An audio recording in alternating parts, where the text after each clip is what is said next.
इस कहानी की शुरुआत में हमें नासा की टीम को दिखाया जाता है जो मंगल ग्रह पर किसी चीज की रिसर्च कर रही होती है। इनका यह 30 दिन का मिशन होता है। अभी इनको मार्स पर आए 18 दिन हो चुके हैं, लेकिन एक दिन नासा की तरफ से इनको तूफान की चेतावनी मिलती है। यह तूफान बहुत ही ज्यादा खतरनाक होता है। यह सब देखकर कमांडर डिसाइड करती है वो इस मिशन को रद्द कर देगी, जिसके बाद वो सभी वैज्ञानिक अपने स्पेस में आना शुरू हो जाते हैं। इसी बीच तूफान और ज्यादा खतरनाक हो जाता है। एक बहुत बड़ा चीज इनके साथी से टकराता है, जिससे वो दूर जाके गिर जाता है। सभी साथी उसके साथ कांटेक्ट करने की कोशिश करते हैं, पर उससे कोई कनेक्शन नहीं हो पाता। ये सभी तूफान में ज्यादा देर तक नहीं रुक सकते, क्योंकि इनका स्पेसशिप एक तरफ झुकता जा रहा होता है, इसलिए इन्हें जल्दी करनी होगी, वरना ये सभी यहीं पर फंस जाएंगे। इतनी तेज तूफान होने के कारण वो सभी अपने साथी को मरा समझकर वहीं छोड़कर धरती की तरफ निकल पड़ते हैं। इधर धरती पर नासा के डायरेक्टर मीडिया को बताते हैं कि मार्स मिशन को तेज तूफान आने के कारण उसे रद्द करना पड़ गया। इसमें एक साथी जिसका नाम मार्क बोटनी है, वो अब इस दुनिया में नहीं रहे। इसके बाद हमें मंगल ग्रह का सीन दिखाया जाता है, जहां पर मार्क अभी भी जिंदा होता है। जिस एंटीना से टकराया था उसके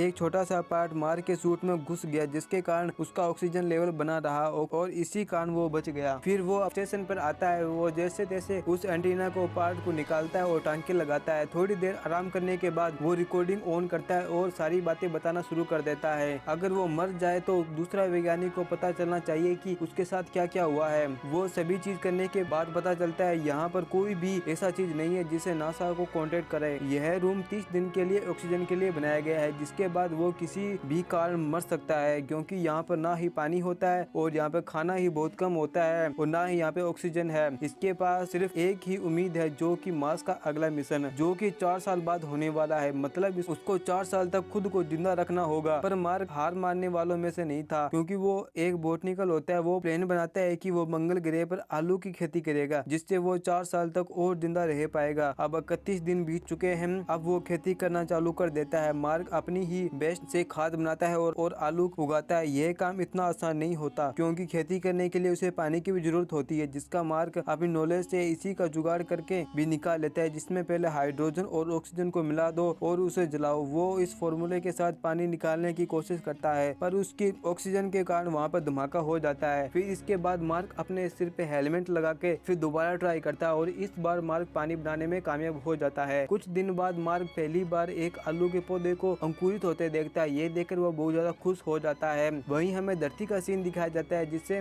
मार्क के बारे में पता नहीं होता है, इसलिए वो मार्क का फ्यूनरल कर दिया जाता है। इसके बाद मार्स मिशन के director Windsor Kapoor satellite expert media को कुछ कैबिनेट भेजते हैं। इस फोटोज को देखकर उन्हें यकीन हो जाता है कि मार्क अभी भी जिंदा है। पर मेन परेशानी ये होती है कि ये लोग मीडिया और बाकी लोगों को क्या जवाब देंगे, क्योंकि पहले इन्होंने बता दिया कि मार्क की मौत हो चुकी है। डायरेक्टर बोलते हैं इसके बारे में मार्क की टीम को पता नहीं चलना चाहिए, क्योंकि उन्हें अब 10 महीने बाकी है पृथ्वी पर आने के लिए, और इस बात से वो काफी परेशान हो जाएंगे, जिससे उनके मिशन या स्पेस में कोई भी परेशानी आ सकती है। विंसन कपूर बोलते हैं कि मार्क 5 करोड़ मील दूर है, हम उसे ऐसा नहीं छोड़ सकते, हमें उसकी मदद करनी होगी। इसके बाद डायरेक्टर मीडिया को बताते हैं कि मार्क अभी भी जिंदा है। यह न्यूज पूरी आग की तरह फैल जाती है। वहीं सीन शिफ्ट होता है, हमें मंगल ग्रह पर मार्क को देखते हैं। अब उसे यहाँ 17 दिन बीत चुके हैं। वो मार्स के अगले मिशन की कैलकुलेट करके उस जगह पर पहुंचने की कोशिश करता है। वो यहाँ से 3000 किलोमीटर दूर है, इसलिए मार्क दिन को सफर करता है और रात को अपने स्टेशन पर वापस आके आराम करता है। इधर धरती पर सभी लोग उसे बचाने की तैयारी करते हैं। हम फिर मार्क को देखते हैं, जिसने आखिरकार आलू उगा लिया। इसका कोई फायदा नहीं होने वाला अगर उसने नासा से संपर्क नहीं किया तो। और इसके बाद मार्क को एक आइडिया आता है। वो एक यंत्र को ढूंढना शुरू कर देता है। कड़ी मशक्कत के बाद उसे ढूंढ लेता है और इस यंत्र का नाम होता है वाथ फाइंडर। वो इस यंत्र को ठीक भी कर लेता है। इधर धरती पर वाथ फाइंडर का सिग्नल आ जाता है। वो समझ जाते हैं मार्क क्या करना चाहता है। वो अपनी फ्लाइट में बैठकर कैलिफोर्निया में पहुंच जाते हैं और 1997 में उसी वाथ फाइंडर वाली टीम से मिलते हैं, ताकि वो मार्क से बात कर सके। ये आखिरकार उन्हें मार्क से कांटेक्ट कर लेते हैं, लेकिन यहाँ पर एक प्रॉब्लम होती है।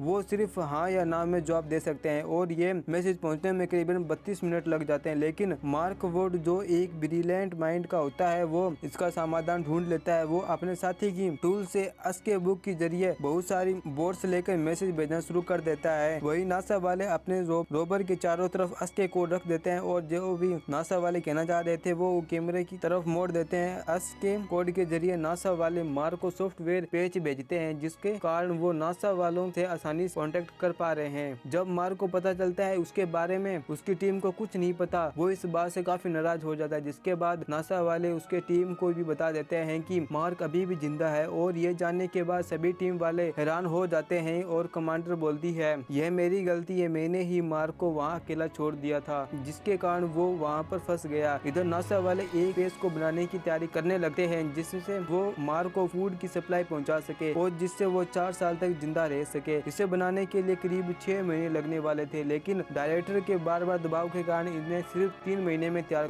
करना पड़ा था। और आज ये स्पेसशिप लॉन्च होने वाला है, लेकिन इसके सामने एक बड़ी समस्या आ जाती है। वो स्पेसशिप बीच रास्ते में ही ब्लास्ट हो जाता है और इनका मिशन यहीं पर फेल हो जाता है। और इधर मंगल ग्रह पर देखते हैं कि मार्क के स्टेशन में लीकेज हो जाती है, जिसके कारण उसका स्टेशन भी उड़ जाता है, जिसके कारण उसकी सारी फसल खराब हो जाती है। जिसके बाद मार्क को मिशन फेल के बारे में पता चलता है और वो ज्यादा टूट जाता है। वो कहता है, मैंने हर परेशानी के सामने किया और उसका हल ढूंढा, मुझे लगता है मैं धरती पर वापस नहीं जा पाऊंगा। इसके बाद सीन शिफ्ट होता है, हमें चाइना का स्पेस सेंटर दिखाया जाता है। उन्हें मार्क के बारे में पता चल जाता है, वो इसकी मदद करने का डिसाइड करते हैं। दोस्तों, चाइना ने एक स्पेस बूस्टर बनाया है जो समय से पहले खाना पहुंचा सकता था और इनकी जान बच सकती थी। आखिरकार ये लोग फैसला करते हैं कि ये अपनी टेक्नोलॉजी नासा को दे देंगे। इसके बाद नासा को एक और वैज्ञानिक जो मार्क को बचाने का प्लान बनाता है, जिसका नाम रिच होता है। मार्क का क्रू जिस शिप नाम हरनीस होता है, हम उसकी स्पीड बढ़ाकर वापस मार्स पर भेज देंगे और मार्स पर बिना लैंड किए मार्क को बचा लेंगे। यहाँ पर बेंसल बोलता है कि मंगल ग्रह पर एक और कैप्सूल है जिसकी मदद से मार्क मंगल ग्रह से निकल सकता है और उसकी ऑर्बिट में पहुंच सकता है, पर इस मिशन में 500 दिन और जुड़ जाएंगे। यह सुनने के बाद डायरेक्टर मना कर देता है, क्योंकि वो मार्क की जान बचाने के लिए बाकियों की जान खतरे में नहीं डाल सकते थे। यह सारी बात सुनने के बाद मिच बोलता है कि फैसला उसी पर छोड़ देंगे, क्या उनकी जान बचाएंगे या नहीं। और इसके बाद वो रिच सीक्रेटली हार्नी के पास मैसेज भेज देता है कि वो मार्क को बचा सकते हैं। कमांडर को जब यह बात पता चलती है तो वो सभी लोग तैयार हो जाते हैं मार्क को बचाने के लिए, क्योंकि वो भी उन्हीं का साथी होता है। इसके बाद वो सभी सक्सेसफुली चाइना का स्पेस बूस्टर लॉन्च कर देते हैं, जिसके मार्क और उसके टीम को फूड सप्लाई मिल सके। यहाँ पे सीन शिफ्ट होता है और इधर हम मार्क को देखते हैं जो काफी कमजोर हो चुका है, क्योंकि वो एक दिन का खाना 3 दिन तक चलाता है ताकि वो लास्ट तक जिंदा रह सके। अब वो एरिस 4 की तरफ रवाना हो जाता है, जहाँ उसे एक स्पेस शिप और मिलने वाला था जिससे वो स्पेस में जा सके। वो दिन में अपनी बैटरी चार्ज करता है और रात को आगे बढ़ता है और इसी तरह से वो एरिस 4 तक पहुंच जाता है। लेकिन यहाँ उसके सामने एक और समस्या आ जाती है कि जिस शिप में मार्क उड़ने वाला था वो बहुत ज्यादा भारी होता है, जिसके कारण उसे हल्का करने के लिए उसे सारी भारी चीजें निकालनी होगी। उसको सभी कुछ बाहर निकाल देना पड़ेगा जिससे शिप हल्का हो सके और मार्क मंगल ग्रह की ऑर्बिट से बाहर निकल सके। मार्क को इसकी बात माननी पड़ती है। फिर यह मिशन स्टार्ट हो जाता है। यह मिशन पूरा अमेरिका देख रहा होता है। वहीं सभी को उम्मीद होता है कि मार्क की जान बच जाएगी। वहीं मार्क स्पेसशिप को से उड़ान भरता है, लेकिन उसकी रफ्तार जितनी नहीं होती जितनी होनी चाहिए। इधर जिसके साथी की शिप की रफ्तार बहुत ही ज्यादा होती है, जिससे कमांडर डिसाइड करती है कि इसके पीछे के हिस्से को खोलना पड़ेगा, जिससे हैनियस की रफ्तार धीरे हो जाएगी और मार्क को बचा पाएंगे। जैसे ही वो शिप को उड़ाते हैं उसकी रफ्तार बहुत ही धीरे हो जाती है।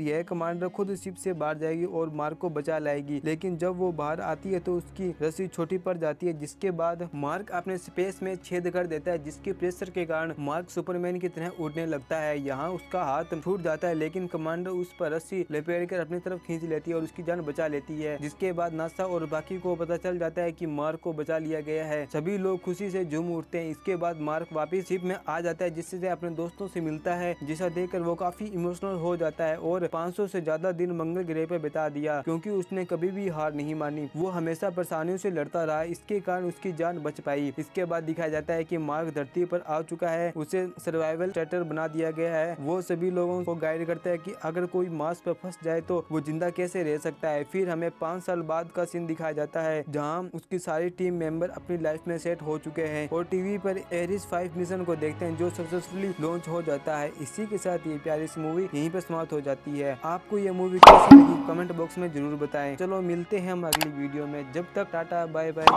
और गाइस, ऐसी वीडियो और देखना चाहते हो तो कमेंट बॉक्स में दिए गए लिंक पर क्लिक करके देख सकते हो। वीडियो को लाइक, चैनल को सब्सक्राइब करने के लिए आपको तहे दिल से शुक्रिया। Thanks for watching.